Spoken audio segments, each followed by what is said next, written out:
ఇక డీటెయిల్స్ చూస్తే ఢిల్లీ కేంద్రంగా బీఆర్ఎస్ పార్టీ విస్తరణ కార్యకలాపాల కోసం గత ఏడాది ప్రారంభించిన 4 అంతస్తుల భవనం ప్రారంభోత్సవానికి సిద్ధమైంది. దేశ సమగ్ర వికాసమే లక్ష్యంగా రైతు రాజ్య స్థాపనే ధ్యేయంగా ఆవిర్భవించిన సీఎం కేసీఆర్ ఢిల్లీలోని బసంత్ విహార్ లో అత్యంత అట్టహాసంగా ప్రారంభించనున్నారు. ఇక దేశ రాజధాని ఢిల్లీలో పార్టీ కేంద్ర కార్యాలయం ఉనికిలోకి రానుండడంతో బీఆర్ఎస్ పార్టీ దేశవ్యాప్త విస్తరణ వేగవంతం కానుంది.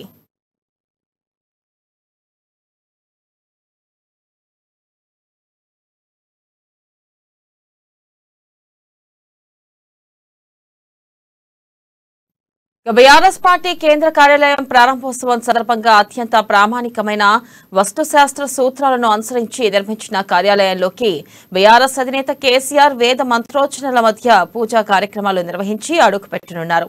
మధ్యాహ్నం 1:05 బీఆర్ఎస్ కార్యాలయాన్ని ప్రారంభించనున్నారు. 20,000 చదరపు గజాల్లో 1,300 గజాల్లో నిర్మించిన 5 అంతస్తుల భవంతిలో అధ్యక్షుడి గదితో పాటు మరో 4 కార్యదర్శులకు ప్రత్యేక గదులను నిర్మించారు. 40 మంది కూర్చునేందుకు వీలుగా కాన్ఫరెన్స్ హాల్ నిర్మించారు. ఈ ప్రారంభోత్సవ కార్యక్రమంలో మంత్రులు, ఎమ్మెల్యేలు సహా 200 మంది ప్రజా ప్రతినిధులు హాజరవుతున్నారని మంత్రి ప్రశాంత్ రెడ్డి తెలిపారు.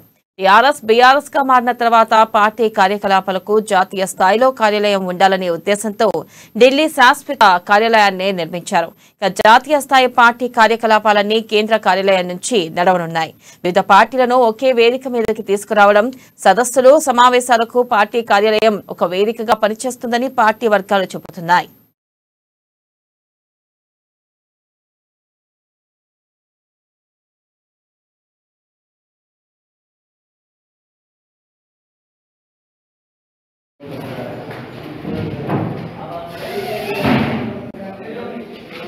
ये